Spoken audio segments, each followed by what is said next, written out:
Siapa tahu lagu ni, angkat tangan. Mesti tahu ya. Cantik, secantik surya menyintar, seindah bunga yang di taman mekar. Cantik, membuatku tertawa. We have a special star for you today for our edition of Teh Tarik Talk at WIFKL 2013. Everybody give a big round of applause to Norman! Okay, so to begin things, kita akan berbicara dalam bahasa Melayu, campur English, campur Manglish, Singlish. Campurization. Campurization, kita berinovasi sedikit hari ini. So, tuan-tuan dan puan-puan, sekali lagi saya mengalu-alukan kedatangan tuan-tuan dan puan-puan ke World Innovation Forum Kuala Lumpur Exposition tahun 2013 ni. This is our last day. So, kalau hari ini kita belum lagi go through all the booths, please do so. We've been having many different activities on this stage, but I think today is the kemuncak lah. So, kemuncak dia kamulah Norman. Apa khabar Norman? Baik, Alhamdulillah. Saya dengar baru balik daripada jalan jauh. Baru semalam balik pada LA. So you feeling okay? You feeling Okay, good? Alhamdulillah. I think ini salah satu yang kita nak bincang lah tentang this energy that you have. Apabila saya melihat para innovators all over the country, I see that they have this almost unlimited supply of energy. So where do you get it? Energy sebenarnya is just motivation lah sebenarnya, semangat, tanggungjawab, bercampur-campur dengan minat, bakat dan sebagainya. Dan sentiasa nak carikan sesuatu yang lebih baik yang pernah kita hasilkan sebelum ni lah. I think that's the challenge, to outdo yourself dan apa yang pernah you buatkan sebelum ni. Right, exactly. And itu actually is the definition of innovation. Sebab kalau kita sentiasa nak memperbaiki apa yang kita lakukan, itulah inovasi sebenarnya. So, maybe they want to know how and when did KRU realize that they're moving away from the song and dance, the singing, kepada bisnes yang lebih menyeluruh. Bagaimana tu? Okay, sedikit latar belakang. In fact, we have started innovating atau buat innovation ni dah sejak daripada mula lagi.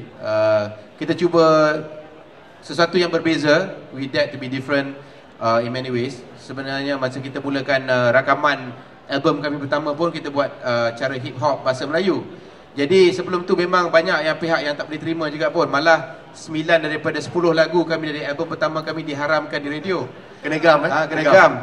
Because banyak sangat benda yang kita bawa yang mungkin dilihat sebagai asing yang mungkin tak faham. Walaupun tema ataupun lirik-lirik kami memang lebih kepada untuk membina semangat dan juga nilai-nilai positif dalam masyarakat belia. Tapi walaupun to answer your question regarding macam mana bila kita decided to transform. Sebenarnya from day one kita dah berancang untuk ada perniagaan sendiri. Kerana kita lihat ramai daripada mereka-mereka sebelum ni yang bintang-bintang besar, legenda-legenda yang pernah kita dengar, kebanyakannya apabila mereka sudah penghujung kejayaan mereka, mereka dilupakan dan pada masa sama juga tidak dapat apa-apa dalam hidup keadaan daif. Jadi di situlah sebenarnya kita ada kesedaran, okey, kita dapat peluang ni, kita masuk, kita tahu apa exit plan kita pada awal lagi. So jadi sebab itulah kita memang ada proses penjenamaan KRU ni daripada nama kumpulan nak bertukar kepada nama syarikat. So jadi kita nama syarikat pun kita plan memang kita pada awal mula-mula dengan KRU Productions, lepas tu kita ada syarikat-syarikat lain lah, kemudian jadi KRU Studios, KRU Music dan sebagainya. Jadi proses tu memang sentiasa berlangsung. Kita bermula daripada mula kita menceburi industri kreatif ni, dan pada masa sama juga hanya pada tahun 1996 yang di mana 4 tahun selepas kami mula sebagai artis rakaman, kita menubuhkan sebuah syarikat di mana kita ada membimbing artis-artis lain pula. Jadi ada staff yang lebih ramai dan sebagainya, dan kita namakan syarikat pada ketika itu KRU Records, tapi sekarang sudah tukar kepada KRU Music. Okay, so soalan kuis yang pertama. Tahun 96 was when you moved and you started your recording 4 years before that. So 92. 92. rata-rata ada yang belum lahir lagi. Kat grooming. Semua muda-muda ni, semua muda-muda. That's a long time ago. Tak ingat lagi kot. How old were you then when you cut your first album? Ketika itu when I was 19, I was in the middle of actually sitting for my diploma in accounting punya final exam, and I got the offer 2 months before. So imagine lah, confused dia macam mana kan. Mula terfikir nak jadi accountant ke nak jadi artis. So jadi pada masa sama juga saya tahu, because I'm very passionate about accounting juga. Saya memang minat dalam bidang perakaunan. Jadi I sat for my exam and I got the offer juga, at the same time knowing very well that the recording will be in September. So jadi kita aturkan masa lah, dan di situ jugalah basically kita mulakan pada umur 20 tahun tu lah. Masa 20 tahun baru ada perniagaan yang betul lah. Right, so that's very young, and to all the young people out there, kita punya volunteers, all of our students out there, ni adalah satu inspirasi saya kira ya, sebab apabila pada usia yang sangat muda, 19 tahun, 20 tahun, kita nampak Norman telah ada wawasan tu, that vision that he wanted to build a business. The three of you together had this idea of not just being in a band, but also building this business. So what's the first business you opened besides singing? On that note, saya nak cakap lagi, sebenarnya zaman sekarang you can start business much younger age sebenarnya. Macam Richard Branson kan, dia mula berniaga pun melalui penjualan muzik juga, tapi dia hantar pakai mail order dan sebagainya. So jadi sebenarnya zaman sekarang ni, kita dengan zaman internet, dengan IT sebenarnya, memang sebenarnya boleh mula lagi seawal mungkin 16 tahun pun boleh sebenarnya. Jadi asalkan tahu dalam sedikit sebanyak apa yang kita ceburi bidang tersebut ya. Dan soalannya sebenarnya apa Aziz? So what was the first business that you got into? First business ialah kita Sebagai artis rakaman, kita dapat tawaran daripada syarikat rakaman EMI untuk buat rakaman. Ketika itu kita ingatkan we got a very good deal lah. Kerana mereka nak bayar kami RM10,000 untuk rakam satu album. Besar gila lah tu. Besar gila, tapi kita tak tahu dia orang bayar orang lain RM20,000, RM100,000. So dia bagi kita deposit RM2,000. So kita pun wah RM2,000 tu besar lah kan. Masa tu nak pergi studio pun kena naik taksi ataupun minta mak bawa kereta hantar kami.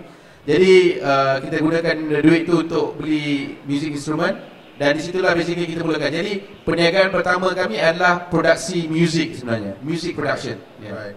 And after that, what was the plan? I mean, apa yang kita kembangkan selepas gradually itu? Selepas itu kan, okay, kita masa kita mula dalam tahun 1992 pun, it's not that we have this grand master plan that we're gonna be doing all these things, okay? Everything evolve, dan kita pun tiba pengalaman selepas kita melalui pelbagai proses.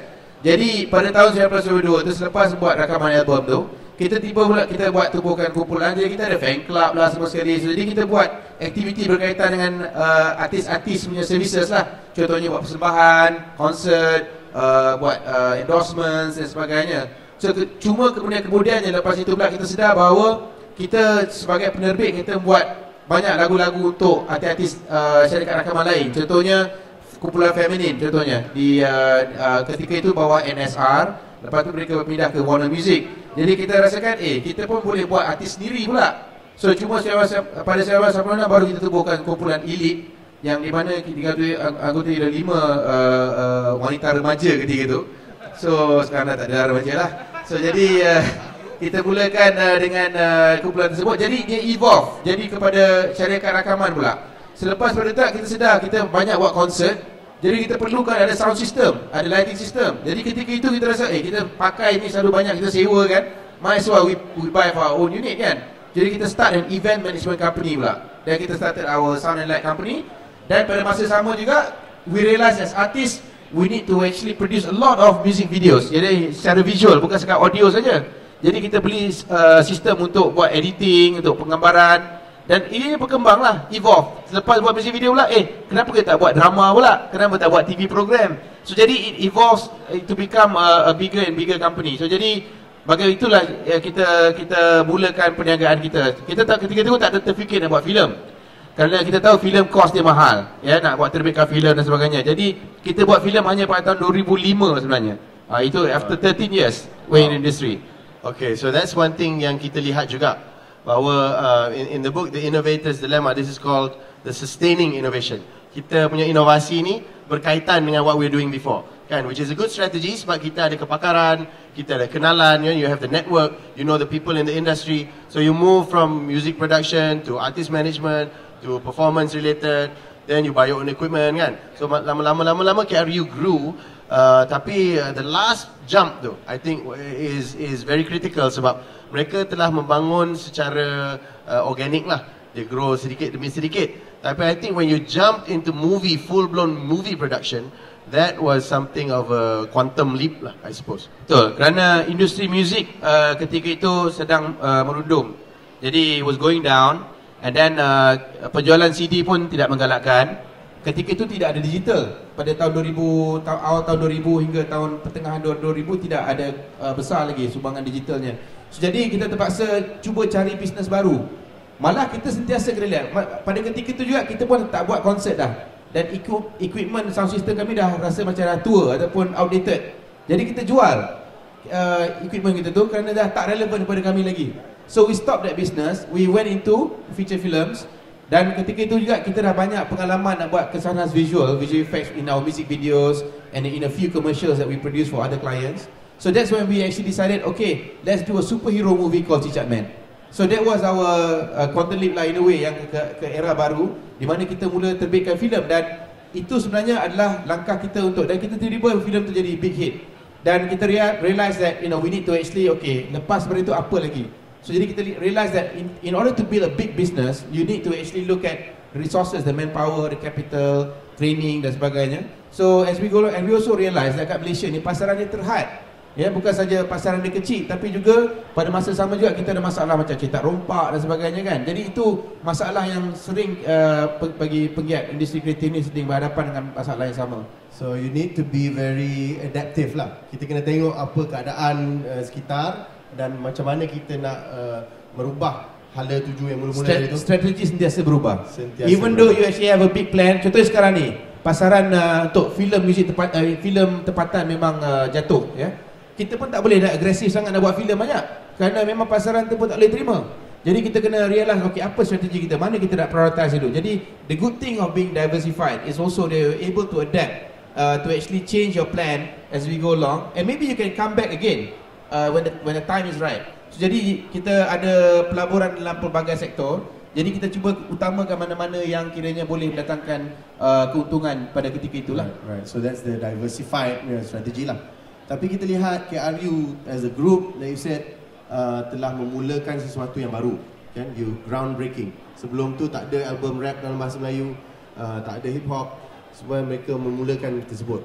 Then I think Cicak Man is, a case study of bagaimana the film industry in Malaysia pun telah berubah. In one point in time, if you measure it daripada zaman P. Ramlee dulu hingga sekarang pun, I'm sure if you study, there will be that Cicak Man will be there, because that was a time when the Malaysian movie industry saw the potential of CGI dan digital effects dan sebagainya. But how did that come about? Bagaimana kita daripada making normal feature films kepada feature films yang menggunakan effect-effect? It was very difficult kerana ketika itu sebagai pioneer, sebagai perintis, ya, kita melalui pelbagai cabaran. Yalah, macam kita mana-mana perintis sekalipun, dia akan lalui kawasan nak tebas lalang tu, tiba-tiba ada ular sawa lah, ada harimau lah, ada buaya lah, macam-macam masalah yang kita hadapi apabila kita jadi perintis.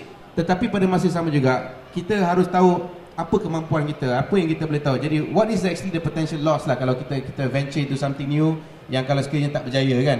Jadi something that we can take the blows lah. So jadi apabila buat Cicak Man tu, kita tahu yang kita ada 3 orang animators saja. 3 orang untuk buat satu filem. So for your information, nak buat filem Hollywood, ya, kalau you tengok ujung-ujung selalunya orang tak tunggulah masa habis-habis tayangan filem, tak tunggu rolling credit dia, kan. Dia tak tengok nama-nama dia, kan. You're talking about at least minimum about 500 to 1,000 people is required to produce high quality visual effects.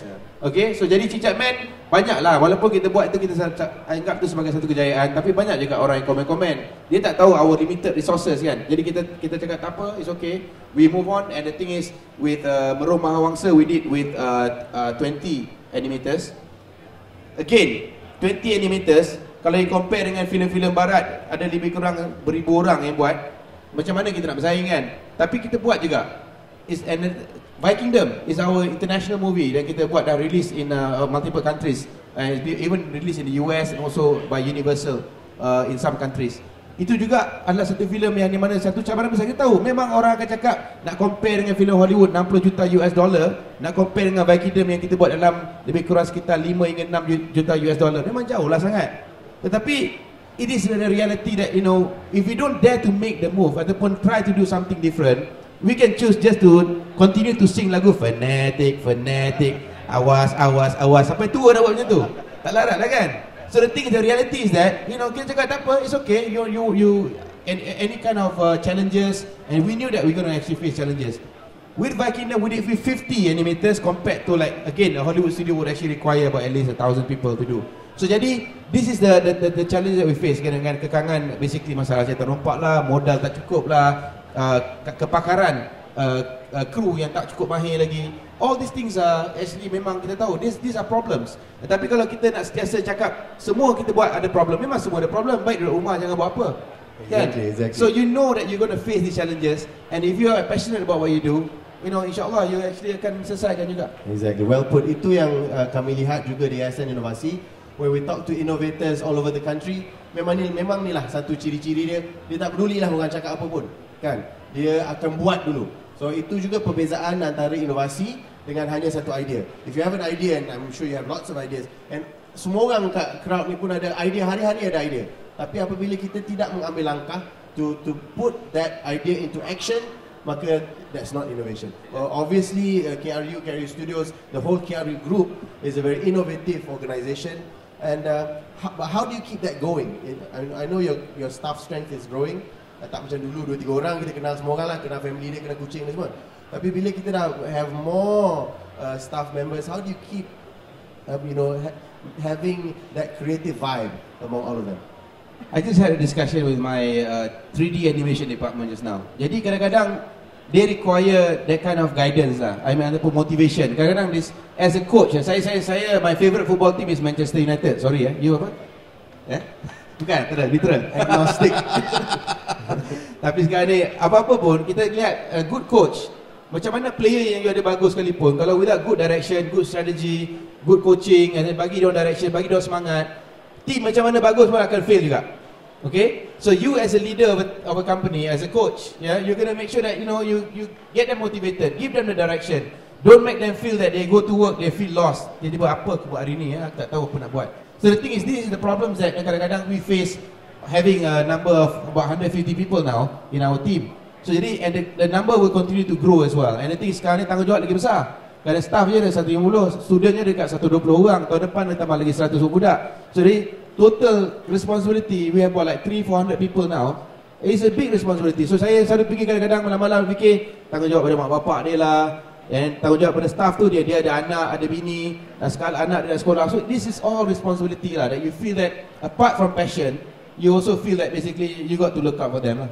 Wonderful. So itu memanglah one lesson that we can learn from successful people yang kita sering lihat.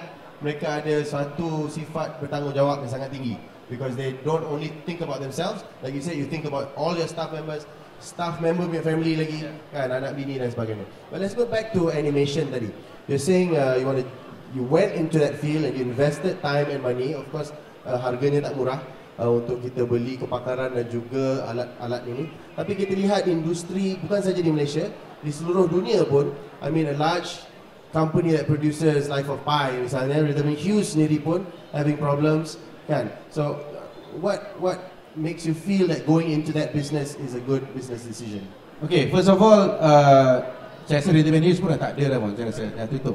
So jadi the reality is that there's a lot of visual effects companies yang terpaksa tutup operasi mereka kerana they are doing outsourcing work.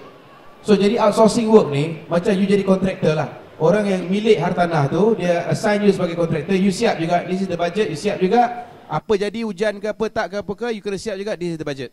So jadi kadang-kadang dalam outsourcing work ni, especially bila you dealing with bigger studios, dia punya demands and expectation is much higher. Walaupun budget diorang dia kata, okay, you do visual effects for this movie, I give you $20 million.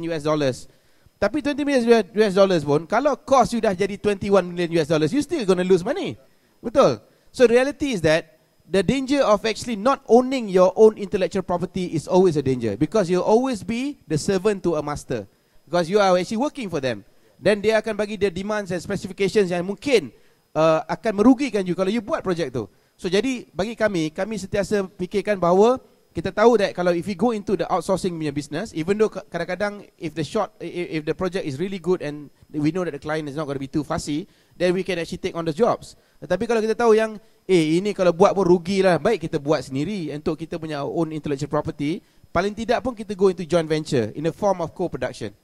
Right. So co-production allows you to at least own that property lah. Partly, yes. Yeah. So dengan owning this property, what else can you do with the film? Lepas kita dah shoot dah, kita tayangkan di panggung, lepas tu apa? Okay. Jadi sekarang ni kalau kita lihat kita dah buat live action dan kita dah buat animation. We realise that animation space is even more lucrative. Very simple reasons lah. So kita dah buat cerita Vikingdom. Pasal Vikings, kita panggil pelakon-pelakon Hollywood shoot dekat sini 3 bulan. Dan kita buat satu lagi filem Rebit, iaitu filem animasi kita. 100% animation is done in a studio di Malaysia dan juga di India. Dan kita buat rakaman suara diorang di studio Hollywood, gunakan pelakon-pelakon Hollywood. Kita buat rakaman di Burbank, di Los Angeles. So when we do recording in Los Angeles, is inside an air-conditioned environment. Kita pergi Los Angeles, diorang pun, pelakon-pelakon ni pun tak buat perangai. Senang je nak cakap dengan diorang, tolong buat ni balik, tolong buat ni balik kan. Tapi you cuba bayangkan buat penggambaran buat kat sini 3 bulan dengan panas terik dengan macam masalah yang ada kaitan dengan kru dan produksi semua sekali. Of course, it's a more challenging punya work kan.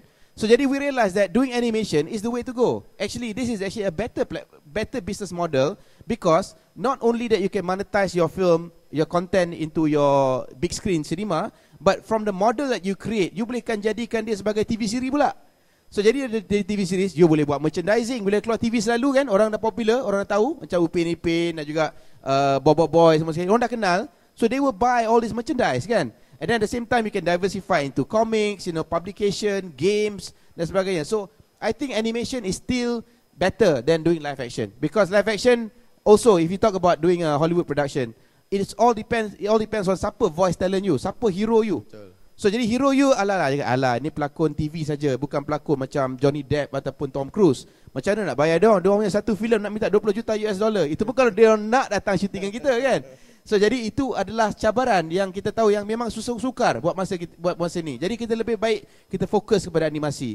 Dan animasi itu sebenarnya menjanjikan lebih banyak prospek sebenarnya. Right. So now kita dah move into animasi. The most at the moment innovative kind of platform and technology lah. Tapi being in the business for so long, apakah the next step? What happens now if everyone, they all have MacBooks and they all can produce animation in their own bedrooms, kan? How do you compete then? What's your advantage as a company? Okay, to do animation sebenarnya is actually a collaborative effort. Macam mana saya cakap tadi, you cannot compare the work quality of 50 people dekat sini compared to 1,000 people in Hollywood. So jadi memang it's all about, it's a numbers game, the training, the expertise. So it's a collaborative effort. It's not just a work of one person. So jadi for anyone to enter into the market, they would need to have the same size of company in order to compete with those companies yang buat this kind of things. So jadi persediaan awal kami itulah tubuhnya KRU Academy. Kerana kita tahu bahawa we need the continuous supply chain, supply of talent pool. Jadi kita perlu lagi latihan. Tapi kita also realise that kalau kita buat pendidikan melalui pendidikan akademik yang diploma seperti mana yang sedia ada di mana-mana universiti ataupun college, so we know nothing different compared to what these people are offering already. So we got to offer something different, and we realize that this creative industry is just like sports. Yeah, you need that constant practice. So jadi that's why we chose the vocational punya route to actually give them exposure. So 80% of their time they actually have access to doing physical work. So ni betul hands-on punya lah. Work, yeah. Yeah. So itu antara persediaan kita lah untuk talent pool. Dan pada masa sama juga, we got to look and break the distribution access to the global market, because kita cannot depend, harap buat content nak jual pada TV3, nak jual pada RTM, nak jual pada Astro. Tak boleh, because pasaran tu terhad ya. Jadi kita kena fikir di luar kotak, di mana kita boleh reach out to markets around the world. So Rebit has done that. Rebit actually has got licenses around the world right now. Actually will be released the movie in theatres in various countries, tetapi mereka akan gunakan alih bahasa lah, alih suara. So dia akan gunakan bahasa Rusia lah, bahasa Jerman lah, bahasa Turki dan sebagainya untuk access to that market. So that's why I think animation is easier to penetrate the global market. But in the creative field lah yang kita maksudkan ni, pembikinan filem lah, pembikinan lagu, TV series dan sebagainya. Isn't it about how universal that story is and the message is? Sebab kalau kita buat cerita yang sangat-sangat Malaysia, kan, macam mana kita nak jual kat luar kan? Setuju. So macam mana kita nak dapatkan again that creativity, because the technical aspect mungkin kita boleh train, kita boleh ajar budak-budak ni nak buat apa, tapi I think the heart and soul of it is still the creative force tu. Okay, kalau Aziz, you minat bola tak? Tak minat Boleh minat You tengok main dekat EPL tu, dalam team tu berapa orang English players sebenarnya?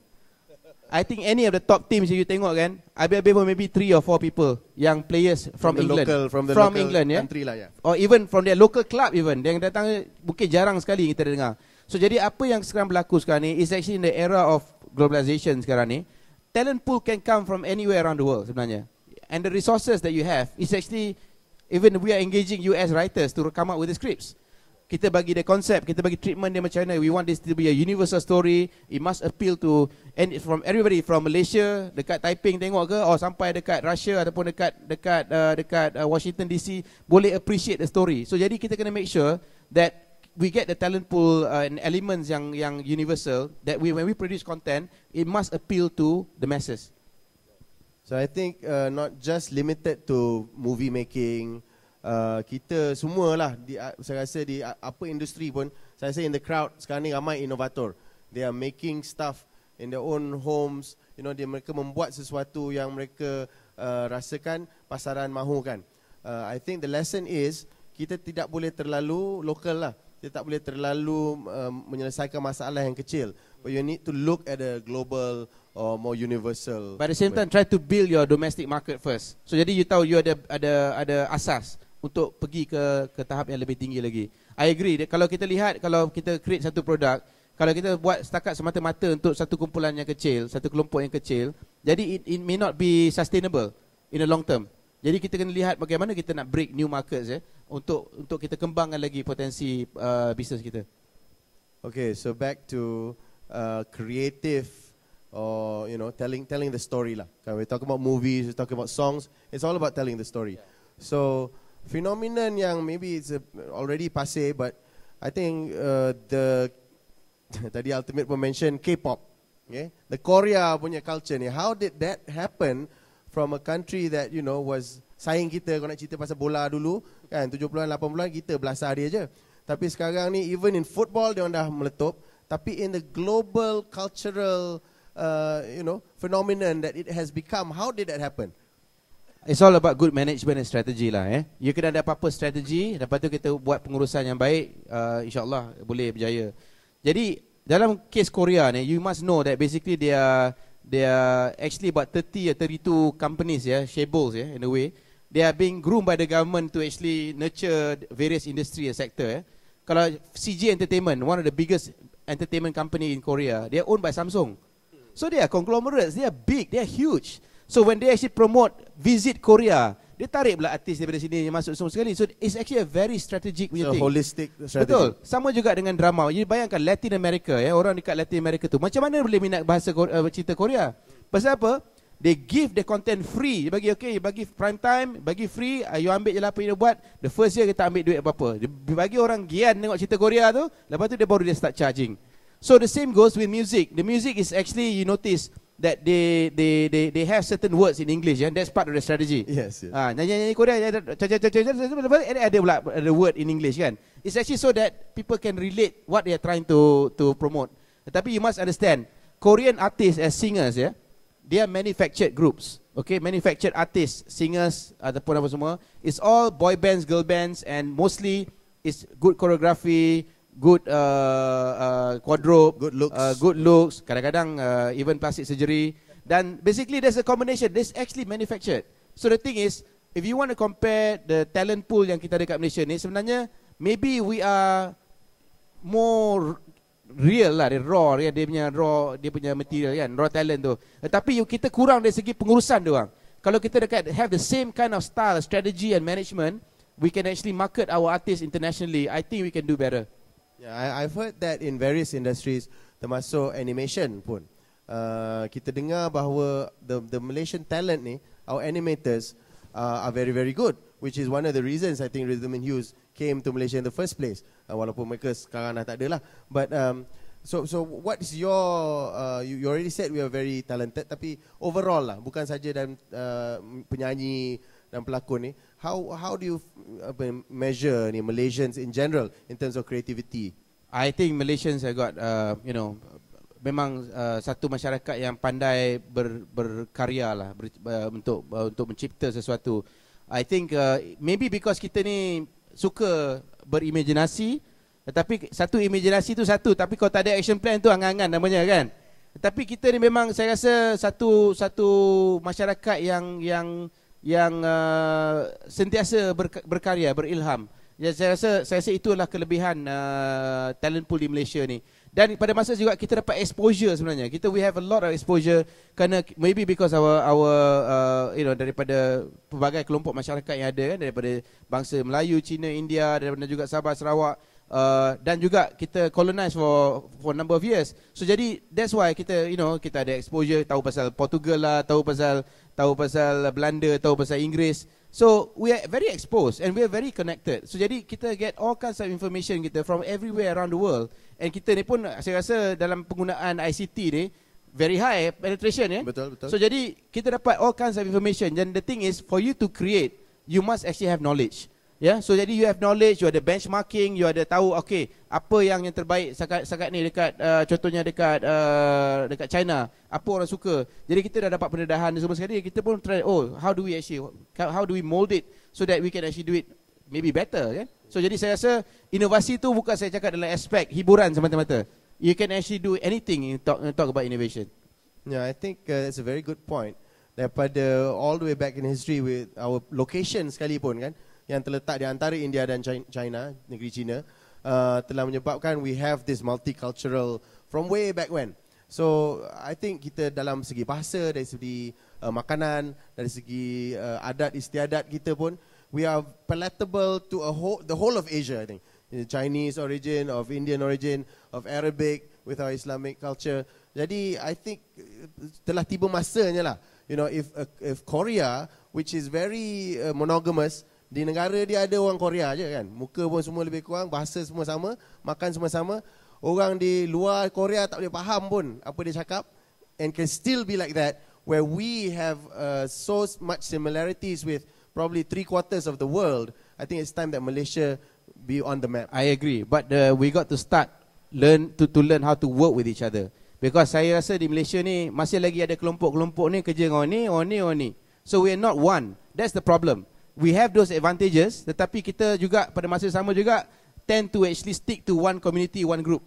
So jadi kita tak belajar lagi basically how to build our relationship with China. You got to find a lot of your Chinese friends how to penetrate. China is it's going to be the biggest market as far as entertainment is concerned. It's going to beat Hollywood in the next 3 to 5 years. So we got to have a China strategy, like it or not. So sama juga dengan India, Bollywood is probably the second biggest market as far as entertainment is concerned after Hollywood kan. So the thing is we're not using that. So kita banyak lebih cakap nak fikir-fikir, kadang-kadang ya, masalah yang kita kan gaduh-gaduh, dengki-dengki sama sendiri kan. So kita pun tak boleh bangunkan. And the thing is we cannot actually build on that because we always like to put down other Malaysians. That's also another problem. So kita kena look and realize basically we can do it as long as we have that positive mindset.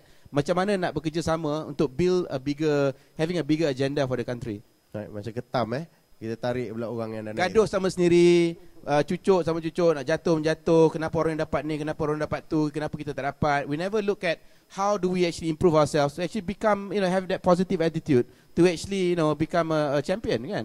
Right, I think there's many great lessons yang kita dah dengar hari ni, tentang kecekalan, tentang don't give up, tentang being the pioneer, leading the industry, now bekerjasama. You cannot mendengki ni. Everything that we do positively is a step forward kan, for ourselves and for the country. So tak kisahlah siapa yang menang kontrak tu, siapa yang dapat projek besar tu, eventually the entire industry will move up and all of us will benefit. So maybe in this last part of our chat, of our conversation, maybe your own hopes, your own wishes, where do you want to see the Malaysian industry going from here? Well, I hope that kita, of course, because for various reasons, because of our historical background, of the composition of our society, You know, I think kita banyak prospek sebenarnya. Banyak benda yang kita tak tap lagi. Ya, kita tak betul-betul fully exploit our true potential. Oleh kerana kita punya kelemahan sendirilah, iaitu yang tidak mahu melihat macam mana orang lain boleh maju. Tapi pada masa sama juga kita kena have a strategy that can actually go across all industries, ya. Jangan kita lihat satu industri je. Macam mana industri kreatif boleh bantu industri otomotif contohnya. Macam mana industri perkapalan boleh bantu industri perhotelan. Right. So macam mana kita boleh bangunkan, kita boleh try to cross promote and try to synergize with one another so that we can actually build a stronger economy for our country. Right. So I think I want to open up for a few questions. Kalau ada soalan-soalan daripada tuan-tuan dan puan-puan, maybe something that you want us to discuss, anything specific you want Norman to answer, silakan. Yang pertama, siapa nak soalan yang pertama daripada siapa? Silakan. Assalamualaikum. I understand that you have a good plan and strategy, and you have the expertise, and you always spend a lot of money to pay the artists, right? And then when it comes to harvesting the profit, macam tak rompak kami. So what do you do to overcome the problem? Okay, piracy problem sebenarnya has always been there since we first started. In fact, before we started pun memang dah ada masalah ni. Cuma once again, we are not one of those artists yang asyik pandai buat press statement, nak menangis, nak mengadu kat media je. We are doing something about it now. I think is one of the things that we're doing is also to educate those people in power about the dangers of piracy. Why Korea is successful is because they have this graduated response in Korea, meaning that when people log on to anything that's, because sana memang 100% dia tak keluar, tak beli CD dah. Dia beli direct daripada online portals dan sebagainya. So when anybody access any kind of pirated sites whatsoever, they will get notified. And the thing is, the parents at home are informed that someone from that home is accessing an illegal content. So there are they call it the 3 strikes rule. So they actually basically have the strike 1, strike 2, strike 3. After the third warning, kalau masih berdegil juga, this house, bukan kita nak basically tangkap budak 15 tahun nak bawa pergi court. We want to actually ajar dia orang, look, you got to respect intellectual property. So that is actually sebagai innovator, anybody here in this room would support that. We need to support each other to support IP kan. So this particular user will be banned from using internet for number of period of time. Contohnya 3 bulan hingga 6 bulan dan sebagainya. It's not bagi tarik dia orang pergi court. Tapi bagi pada budak yang berumur 15 tahun yang tak ada Twitter, tak ada Facebook, sakit tu. Memang seksa. So that's what we're trying to do right now. In terms of, we have this website blocking in our Copyright Act, tetapi it's not good enough. I think we need to have the graduated response sama seperti yang ada dekat Korea sekarang. Good point. Can we have the next question please? Pak Syamila di depan ni. 2 orang angkat tangan, rebut-rebut. Assalamualaikum, salam sejahtera. Saya Saiful dari Wilayah Selangor Buan. Okey, saya nak bertanya, kita tahu yang KRU Studio ni mengeluarkan banyak filem, filem yang sekarang ni dah jadi international. Maksudnya dari filem My Kingdom, dan kita boleh tengok kan Mambrong Wangsa tu kita boleh tengok dah masuk international kan. Saya nak tanya macam mana KRU Studio ada keyakinan untuk mengeluarkan filem-filem seperti ini, sebab kadang-kadang ialah macam kita boleh tengok orang kadang-kadang dia ada saja yang akan dikritik. Orang kata KRU ni buat filem macam ni boleh masuk pasaran ke macam mana. Jadi dari KRU sendiri, KRU Studio sendiri macam mana? Apakah orang kata keyakinan KRU untuk mengeluarkan filem-filem seperti ini? Terima kasih. Okey, terima kasih. Sebenarnya seperti mana kita buat perniagaan, kita ada calculate the risk lah ya. So kita tahu apa, what is the worst case scenario, what is the mid range and what is the best case. So jadi apabila kita buat satu projek, kita kena kaji okey apa potensinya untuk kita dapat pulangan, harap-harap sekurang-kurangnya dapat pulang modal lah. Jadi alhamdulillah buat masa ni memang apa projek yang kita buat setakat ni tidaklah sampai kita mengalami kerugian yang besar sampai kita tak boleh berkarya lagi. Jadi we make that calculated risk, and we also try to actually understand the market as well. Tapi to say that kita tahu segala-galanya, no one has the answer. Kalau tidak basically I tak buat filem, buat satu filem satu je dah boleh kaya raya, boleh bersara kan.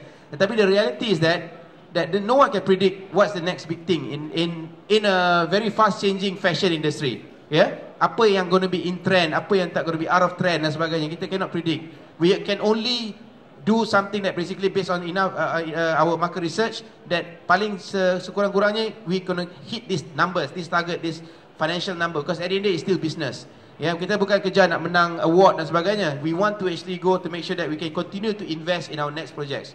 So jadi we do this calculated risk. We know what we the risk that we taking, dan juga pada masa sama juga kita tahu okay apakah the upside of this risk that we taking. So to continue with that, of course there's market research. Kita tanya orang akan beritahu, but as a creative person, there's that point in time where you follow your gut lah, kan? You kata okay, this is the direction you want to take the movie. There's only so many focus groups you can do. So how do you balance that out between listening, to the crowd and going to your own direction? As an innovator, you cannot actually dengar market research. I am in the opinion, kalau panggil focus group, these are all general audience. They're going to give you feedback, what you like to hear and what you don't like to hear. They can give you. Tetapi pada masa sama juga, we must actually trust our own instinct. Otherwise, we're not a professional. Ya, kalau kita sendiri cakap tak yakin dengan, kita boleh, kita buat je lah. Walaupun dia cakap, kalau nak ikut cakap semua orang, satu benda pun tak buat. I guarantee apa yang tak boleh buat. Kalau yang dengar market research, you focus group, you cakap buat ni, buat kan, semua buat benda salah. So jadi the thing is, you must actually have your own instinct in you as a creator, that you know that you're doing the right thing. Exactly, good point. We have a next question ni daripada kakak ni. Assalamualaikum warahmatullahi wabarakatuh. Saya Juliana dari Kelang. I nak tanya, since you're a boss, kan? So you own a company with multi-million value. Sekiranya you have there are cases yang bos ni kadang-kadang dia akan push away ideas daripada subordinate. Kadang-kadang kita tak boleh nak kata idea daripada subordinate ni dia are not good. Tapi the fact that kadang-kadang bos dia ego. So how do we deal with boss yang at this ada this kind of attitude, and how do subordinate yang ada bos macam ni nak deal with this kind of boss? Sebab kita tahu we need to be creative, and there are times yang bos ni tak nak terima ayat dia creative ni because probably takut this group of subordinate overpower dia, dan how to go dengan this boss. Okay, from the perspective of superior, basically your boss lah, katalah I have two perspektif ni. Subordinate pun ada perspektif lain, daripada boss ada perspektif lain. So saya cakap dari sudut as a leader of the company, I always encourage my people to speak up. Dia orang cakap lah, walaupun dia cakap saya salah pun tak apa, because for me, at least they care. I'm more worried kalau dia semua diam. Dia orang tahu lah ni semua, dia diam, I get frustrated. Because why? That shows they don't care. They allow me to dominate and talk. Sebenarnya saya basically get feedback from, they don't participate, I feel very disappointed. In fact, that's my character lah. Because, and the best way to actually allow them to talk is actually for them to present their report. Meaning that diorang yang cakap, okay, what do you think you should do? I always encourage them, you have a problem, tell me what's your solution. Think about it first, don't come and talk to me about problems. You fikir apa solution you, datang berjumpa I bila you dah ada solution. I may not take a solution, tapi at least I know you made an effort to try to solve that problem. So, and that is my character. Tetapi the thing is, from the perspective of boss, any boss yang katanya bagus run a successful company should have that attitude. Because why? If they want to actually make anything be successful, because nak implement dia masih lagi your staff kan. The thing is, they got to actually bagi percaya bahawa the decision that is being made is made by those people. It's a collective decision, not from the boss giving the instruction. It must be always that. So they got to feel ada sense of ownership on that particular direction. Now that is actually from the boss perspective. Now I cakap pada subordinate pula. I think any good subordinate must always be expressive. You tak boleh basically jadi timid, hide in the background, and then basically expect other people to speak up, because at the end of the day, you're not going to actually be noticed that way. Because the thing is, as your superior would surely appreciate kalau you present your case very well. Kalau you cakap basically, boss, you salah lah, boss, you bodoh lah, itu memang nak kena marah kan. Tapi the thing is, kalau you cakap in a way, boss, I have an alternative view here. So in a way, yeah, the thing is, you got to actually engage with your boss and tengoklah dia punya orang macam mana. Kadang-kadang ni dia lain-lain, ada baby boomers, ada Gen X and Gen Y, dia semua, the dynamics is different. Ya, ada orang yang terlampau senior, mungkin cara dia cakap pun mungkin ada berlapik-lapik sikit, berbunga-bunga sikit. How to actually address and present your problem.